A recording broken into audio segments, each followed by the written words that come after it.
very excited it's arrived.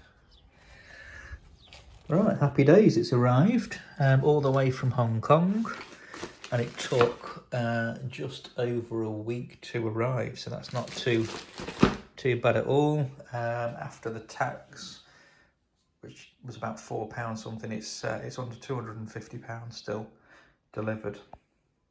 Right, so the box is opened up and it's got $27 worth of value on the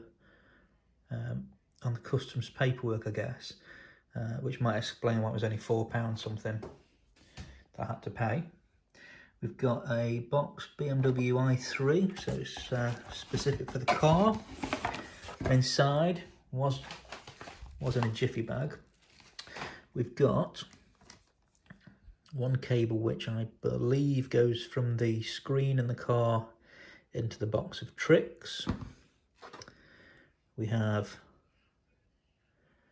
another unit here, which seems to be the longest cable. I think that runs from under the seat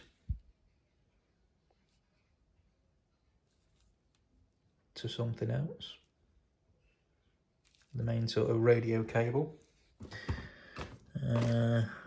We've got another cable which has got inputs from cameras and pickups for 12 volts for cameras, a USB. Got the main box of tricks. It's got some toggles on there where you have to set them. Now I had the email instructions already, which said what you need to set those as. And then I think that's a wireless, sort of a Wi-Fi pickup. So let's get involved and get this one plugged in, see what's to do. Right then, so I'm opening the doors and I'm going to leave the car to sort of go to sleep again, which should happen in about 10 minutes before I disconnect anything. Don't know if that really matters, but it's probably useful advice. Things we need to take out then. Apparently the seat just pulls out. I'll give that a go in a minute. These panels along here should come off. There's 2 screws in here we need to undo. Looking at other people's videos. One there and one up there. This air vent pulls out slightly. And then for the actual screen, there's 2 sort of covers. We'll take those off, and there's 2 screws behind there, and that's about it. So the first one is this chair. You have to pull it quite firmly upwards, and it sort of unclicks.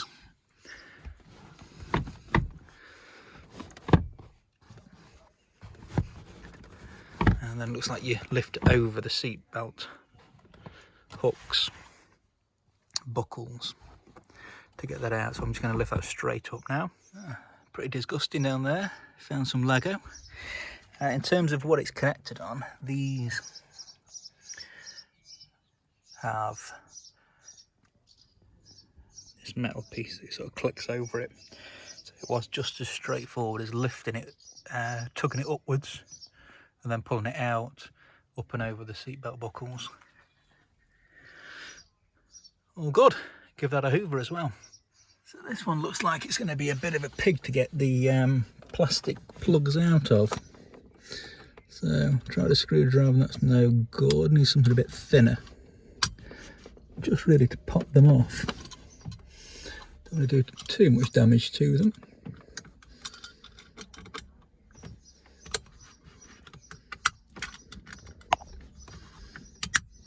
I'm sure there's a proper way of doing it, but God knows what it is. We'll persevere with a little knife, I think. And then these plastic panels just really, one's got a little stopper in it. The rest will just pull off on little plastic attachments. So the Stanley knife trick worked, just to poke under. And then there's 2 star screws in there. So assuming I've got my screw bit's in the right holder still. It's a T20 Torx piece that is used to undo the two screws. Nice and straightforward, not too tight. Just keep those there, just to keep safe.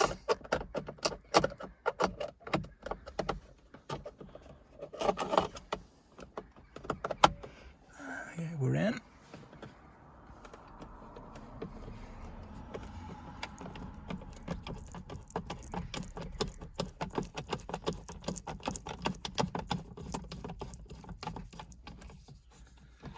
And then I think this should just pull off quite easily.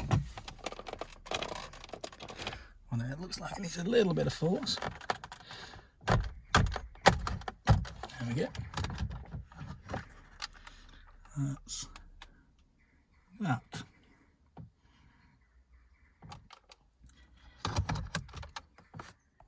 Okay, so let's take this panel off here. I'm thinking screwdriver. Yeah, oh, they're quite nice clips. That one's loose. The rest of this I think is just going to be a bit of brute force, so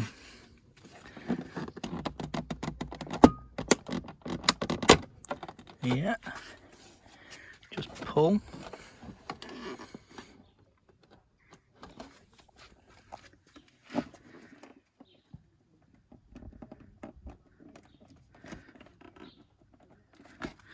Never know quite how much brute force you really need. More, obviously.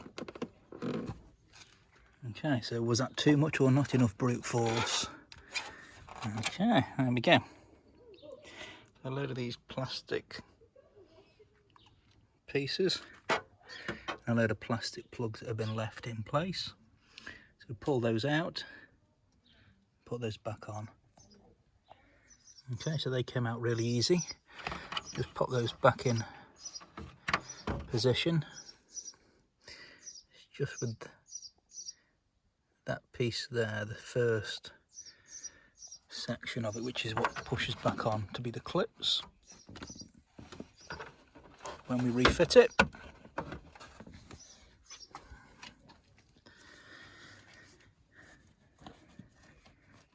then we'll go down there to run the cable.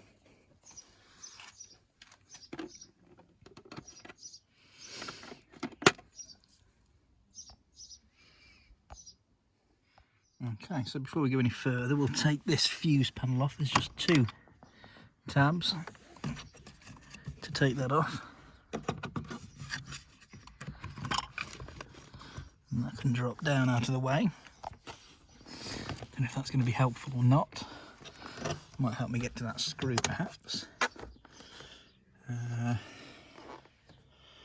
might need to take the glove box out as well.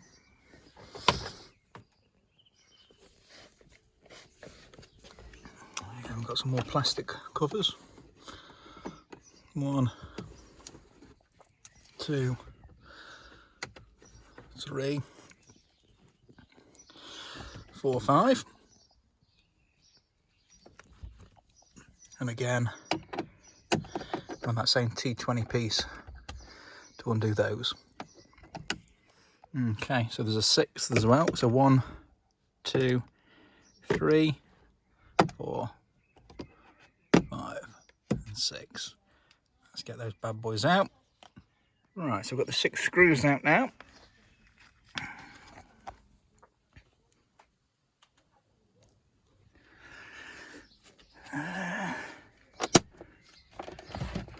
That's quite loose.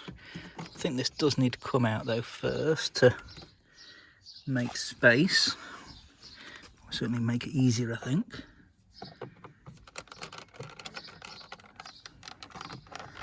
And that's not a screwdriver job. Just prise it slightly forward or up. Okay, so to get to the second screw of the speaker, I've just had to pull this out. It was very easy, just prised off on these little metal clips. And now I can get to the second screw of the speaker. Just there. There. So the glove box was a bit of a pig to get out. I've actually pulled this panel off. Again, just 4 clips. It meant that could move slightly, and then this fits around it. So that's now loose. Undo that switch there, that cable there, sorry, which is just for the little LED light inside. Actually, there's a second cable as well, which was going into that. I'm not sure what it's for, to be honest. Maybe it's a switch or something. Anyway, loads of space now. Put that to one side out of the way. You can see plenty of room to store this as well down there.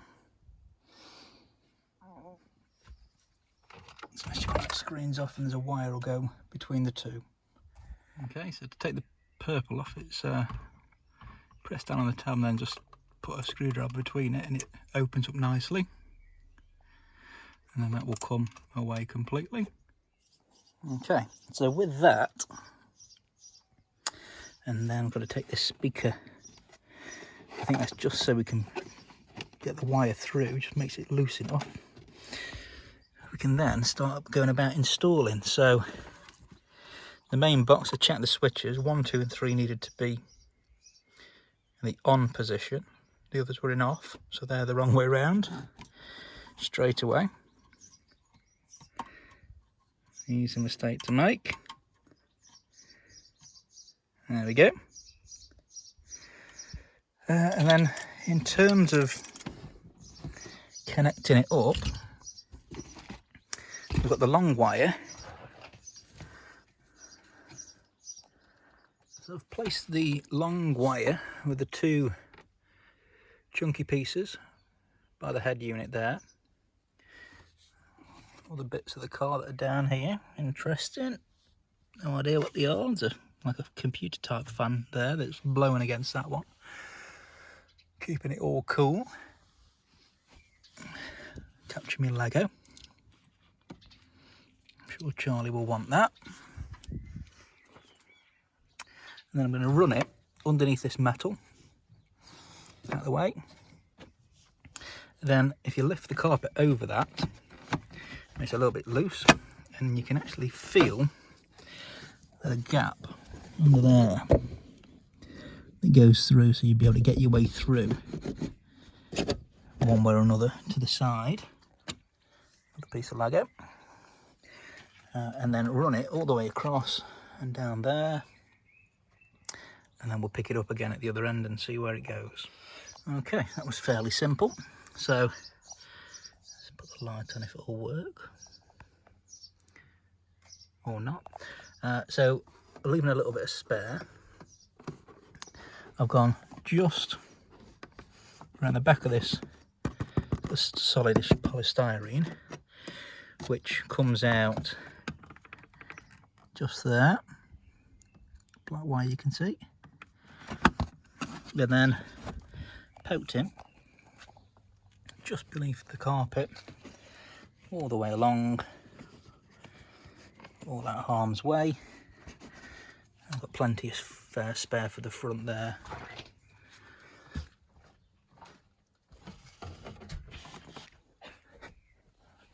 So the next thing we'll do is we'll connect it up at this end.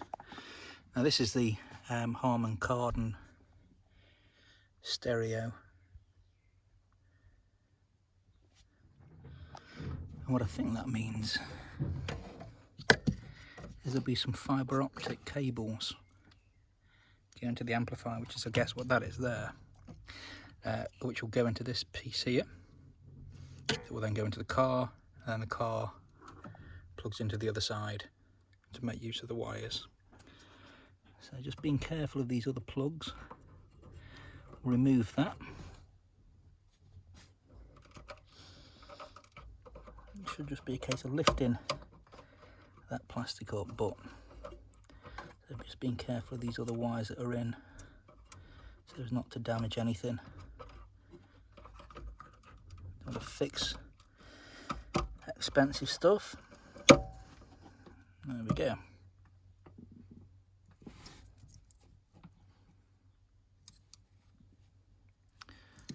Lovely.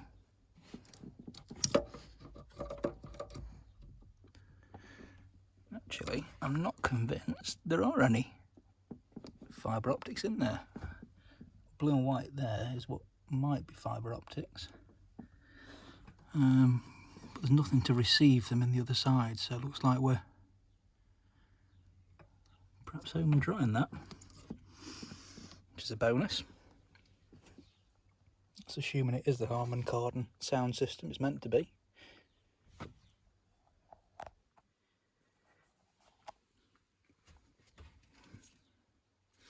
So, onwards and upwards. So the new cable will go into the car, if it will open. There we go.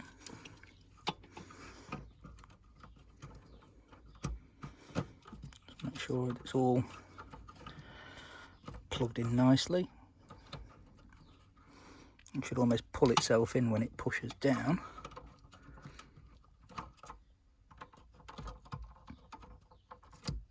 Minding those wires. That should be it. Make sure in a second. And then the car original cable plugs into that one. So that's all gone in quite nicely. Just a little bit unsure about this wire. It looks a little bit in the way really. So the first one's gone in. Just need to be careful. That purpley sort of plug there was a bit of a nuisance. It was like kind of in the way, so I've just had to be careful as it went round. The original wire was just hooked into this plastic, so I've just pulled it out to give it a bit of length, and I've pushed all these down just to make sure they're properly in. And then I'm going to just sort of put the cable out the way like that for when it's under the seat out the road, and just put a cable tie around there just to keep it all nice and tight so it doesn't rattle or anything when you're driving along. Okay, so just put a cable tie around that just to hold it down, which I'll tighten up in a second. Another one just around those cables just to hold it down again, out of the way. Don't want it to cause any damage to anything.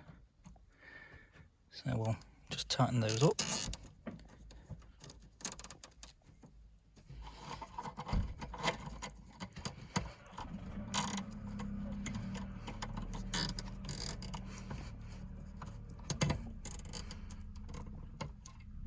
It's all nice and solid. I think that's going to be everything at this end. The rest is going to be up at the front, and then we can put all the covers and stuff back on when everything's been tested. So looking good. Okay, so front end, I've just carried that on and poked it underneath here.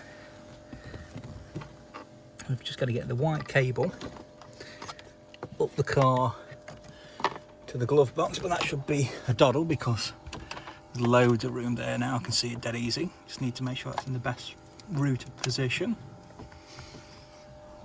Okay, so that came up without any trouble at all. The next thing will be to get the video cable through. Now this has got two ends on it. One straight end, one 90-degree bend, which is the same as the one that's in the car already, so that's obviously for that end. So it's going to be a case of threading that through here somehow. And let's see what we can do. So this is probably the toughest part, I would have thought, actually. So the cable, if you wiggle it, you'll be able to see under here there's another cable where it's going through, so the other end of it. Once you work it out, it's kind of just here somewhere. You can feel the end of the cable, and then sort of pull the cable through. There we go. And that's then going to connect to the main box as the input in, and output will go up to here. So just a case of running that cable through now, which I'm guessing is probably easier to poke through from this side than it is to try and poke it up. So yeah, that works quite easily. It took a bit of wiggling just to make it come through the other end, but we're through now. So we'll pull that through nicely. That'll go onto the screen, plug it all up, and we'll test it then before screw the whole car back together again.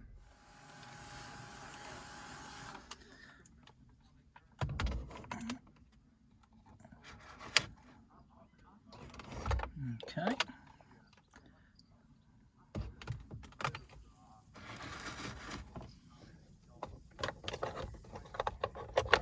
So that plugs in to this one. So that went in fine.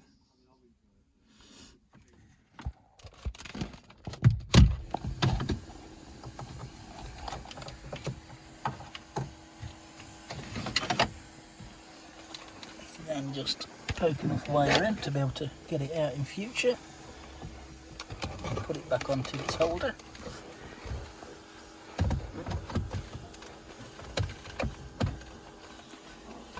Nice and straightforward. Then the box.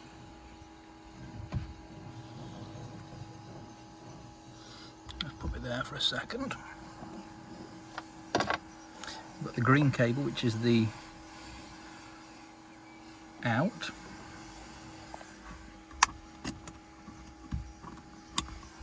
And we've got the original purple, which is an in.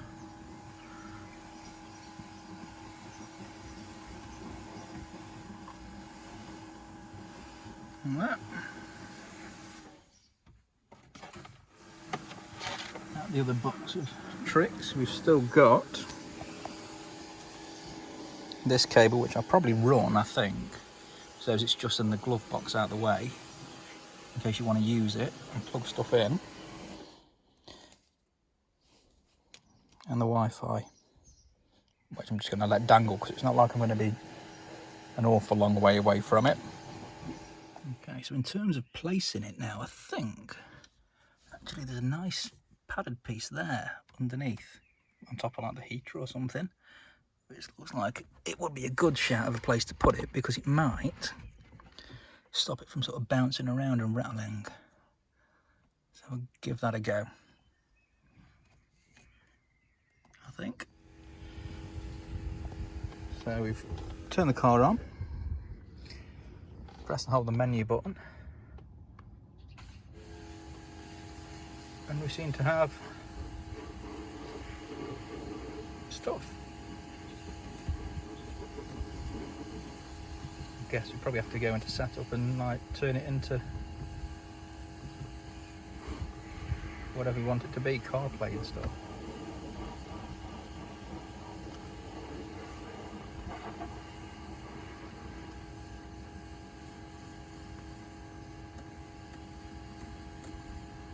But so far,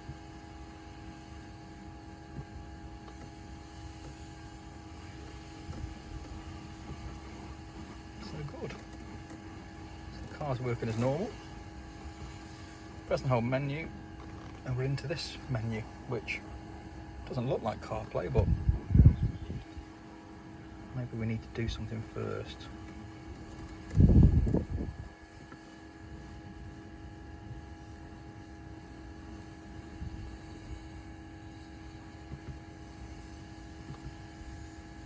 Probably have to turn the camera off, I guess, so I can actually go into my settings on my phone. Okay, so we'll turn the car on.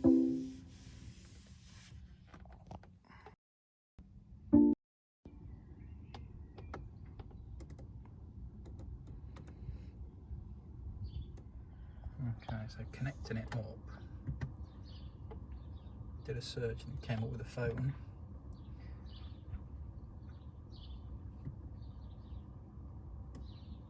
Seems to be doing everything it needs to do, I guess.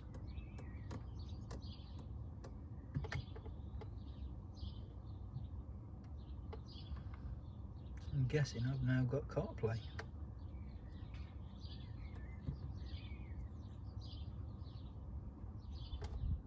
Okay, so it's all installed. It didn't fit underneath on the panel, I'd said, under here, so I've just put it on top of the fuse box for now. I'll probably just wrap it with some sort of like material or some felt or something, just so it doesn't rattle. Don't know if it will rattle or not.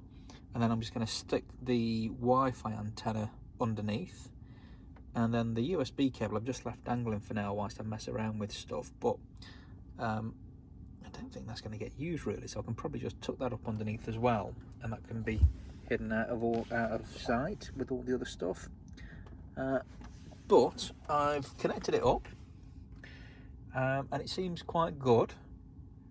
So I had to disconnect the Bluetooth from the car, so I've just disconnected my phone from the BMW mode on my Bluetooth, and then set it up, and it seems to be working pretty well. So a couple of tips I've come up with so far is you can rearrange your apps through CarPlay if you've never used CarPlay before, like I've never used CarPlay before, in your general settings for your phone and your iPhone. You can go into there and you can change your settings and move the order of the tiles around so the apps are in a different order. Seems to be that you've got to have it on the auxiliary mode for the sound to come through, but actually that's quite good because you can also turn the auxiliary mode up. So from the main normal Apple, the normal BMW menu, if you go into external devices and aux front, which is what it's connected to, which is the same as if it was plugged in into the auxiliary headphone jack, and then when you go into there you can actually change the setting, so you can make the volume higher or lower. I'm just going to leave it at 10, so it's actually a bit louder, because I always thought that the volume always seemed a bit lower on Bluetooth connection for like audio, so hopefully this might make it a bit better. So that's that. The other thing is you need to sort of save it as a shortcut. So if you find the auxiliary mode, sort of hover over it and then press one of your shortcuts. I'm going to put it on number 5, press and hold it, and it will make that number 5 shortcut key being your auxiliary audio. So if you were listening to radio, for example, as normal, you just press number 5, then it'll go straight onto your auxiliary mode, which is what it needs to be on for the sound to come out of the CarPlay. But it seems to just connect automatically as soon as you get in the car. If you've turned yourself off the CarPlay, you want to go back onto it. So if you've gone into all your other stuff, or you've been in other like settings and stuff like that, you can then just press and hold the menu button. It doesn't take long at all, and it goes straight in. I think it's got the red over the clock just because I'm recording at the moment, so that's probably why it's doing that. But actually it seems pretty cool. The Spotify works well. You can go sort of left and right and up and down on the scroller with your steering wheel. That's also making it move sort of left and right, or through the different options, which is good.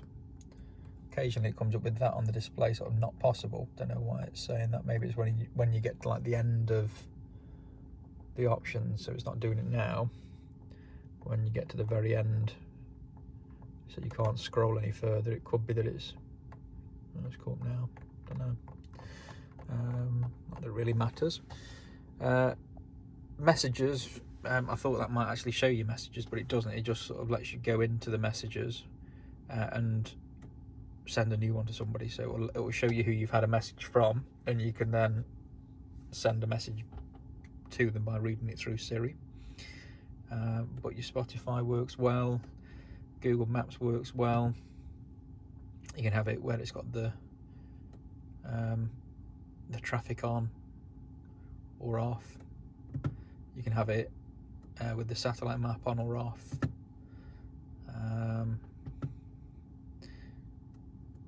You can have it in all like other different modes and stuff. Then you can change the volume of the navigation.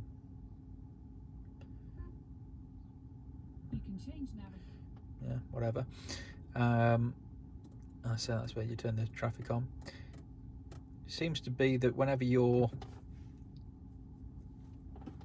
on one, like they say, if you press menu, it will take you to the main CarPlay menu. Press it again, it will take you to like a shortcut between map and music, say.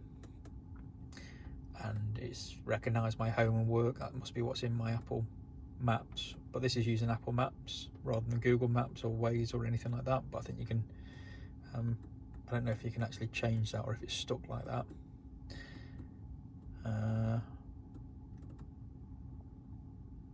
What else is there of interest? A calendar comes up with your calendar items. WhatsApp, again, just of course, as soon as I started going into anything with microphone, it then turned the video off. So I guess it'll do the same with music, perhaps. But it seems okay. It's got some random apps on there, but I think you can turn those off in your iPhone settings. So when you go into the CarPlay mode, you can customize what you want on. So yeah, pretty happy. Prefer if I could change the map there to be Google Maps, because that's what I'm going to use. My thought process on that is it saves me paying for the 250 quid it is I've paid for the CarPlay. I'm not sure how much I pay for the BMW maps, but they're due for renew anytime soon, and I'll not bother doing that, and it's probably going to be 50 quid, I guess, or maybe more, can't remember, that I'll be able to save from doing that. But it'd be nice if I could make that go into Apple Maps instead of Google Maps instead of the Apple Maps default, but that doesn't seem possible. Other things I've noticed so far though is the microphone seems to be working fine. Steering wheel control seems to be working fine. To get it to respond to stuff, you just need to say the magic words and hey and Siri, and then it will just kick in with what it wants to do. But that will kick my video off, I think, now if I was going to turn that on, so I won't do that. But the automatic nighttime mode works, so the screen was white earlier, like that, sort of more white, but when I turn it on to nighttime automatically, maybe it'll do if I turn the lights on actually.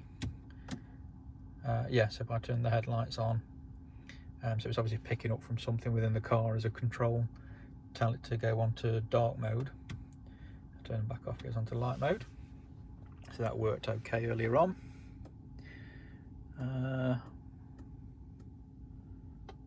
So yeah, all good. I'll click on that, see what that does.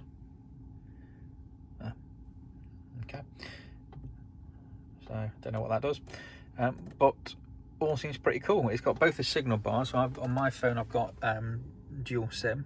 It's showing both lines as being active. Making phone calls works fine.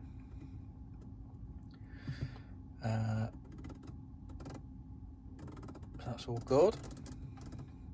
Voicemails and everything works, and your contacts comes up with pictures. So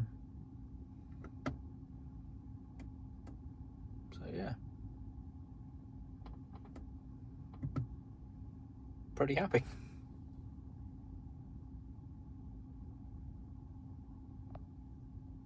So we'll turn the car on. So when you turn the car on, it certainly just kicks straight in. One of the other options you've got on here is you can go into this BMW menu, which sort of takes you into the stock part of the system, I suppose. So rather than it being in the CarPlay system, it's in like just the box's operating system, I guess. And in here, I think wireless dev is where you go into the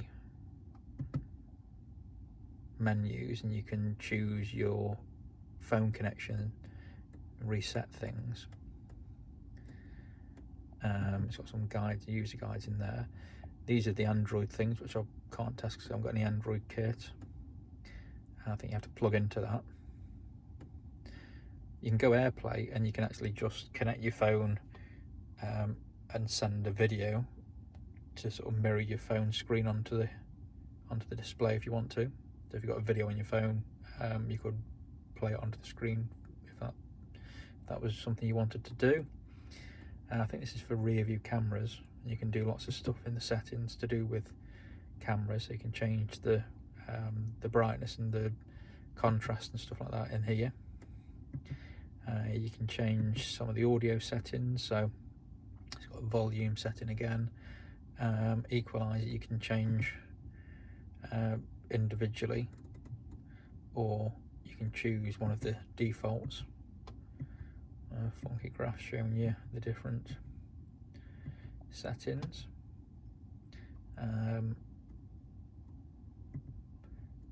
You can do some stuff with the microphone, so if you find that the microphone is not very loud or it's not picking up the car mic very well, because it is using the car microphone, so you can then change some of those settings for what AEC quality is.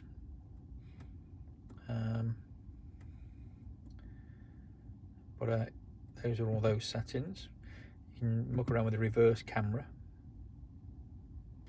I think you can perhaps set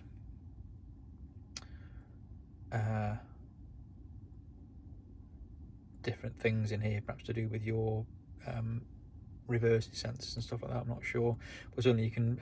Looks like you can put cameras on the front and rear, and have it to pick up using the reverse line detect. That's going to be one of the wires that's got a 12-volt feed that it will pick up if it's when you hit reverse. I haven't got a camera on my car, so it's not using anything. Change the Wi-Fi channels, some other stuff. Haven't changed any of those, they seem to be just as they are, so that's okay. It's got some general help as you go through, some questions and answers.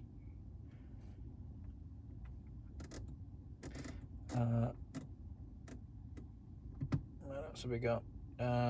We've also got a USB, so if you want to stick a USB in, which I was going to say, you can get videos and stuff, because it cut off then as soon as I pressed the video, and I guess it will if I press play again.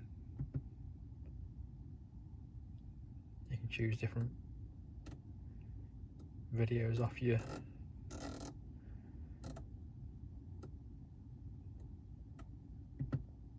USB, which again it cut off as soon as I did that. So so I'll come out of that mode, menu again to take you back. Exit would turn it off and you go back into your normal BMW system, and it's literally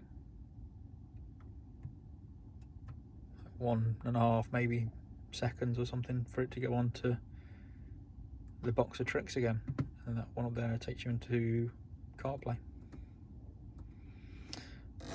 So yeah, a bit of a review of it as well.